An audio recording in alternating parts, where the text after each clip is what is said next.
রান্না বান্না হয়ে গেছে? হ্যাঁ একদম কমপ্লিট।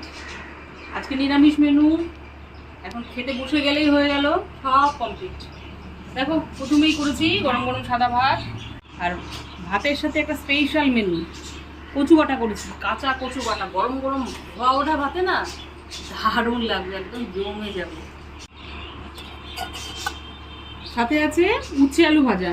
এই নিরামিষের দিন আমাদের হাতে ভাজা ভুজি তেতো বাটা এইসব খুব হয়। সাথে আছে বিউলির ডাল, আজকে প্লেন বিউলির ডাল। দেখ বিউলির ডালে আজকে লেবু পাতা দিয়ে করেছি। যেদিন আমার বাড়িতে গন্ধরাজ লেবু থাকে না তখন লেবু পাতা দিয়ে দিই ডালটার মধ্যে, একটু গন্ধরাজ লেবুর ফ্লেভার তো অন্তত পাওয়া যায়। ডালের সাথে খাওয়ার জন্য আছে আলুর চোখা, পটল ভাজা, আর হচ্ছে চাকা চাকা করে কাঁকরোল ভাজা। সব শেষে করেছি চাটনি। নিরামিষের দিনে একটু শেষ পাতে চাটনি না হলে ঠিক জমে না। এই হচ্ছে আজকের একদম সিম্পল নিরামিষ মেনু। মেনুটা কেমন হয়েছে তোমরা কিন্তু কমেন্ট করে অবশ্যই জানাবে। মেনুটা কিন্তু সিম্পল হতে পারে কিন্তু তৃপ্তি দেওয়ার জন্য। আজকের মতো এই পর্যন্ত, আবার দেখা হবে নতুন কোনো ভিডিওতে। ততক্ষণের জন্য টাটা।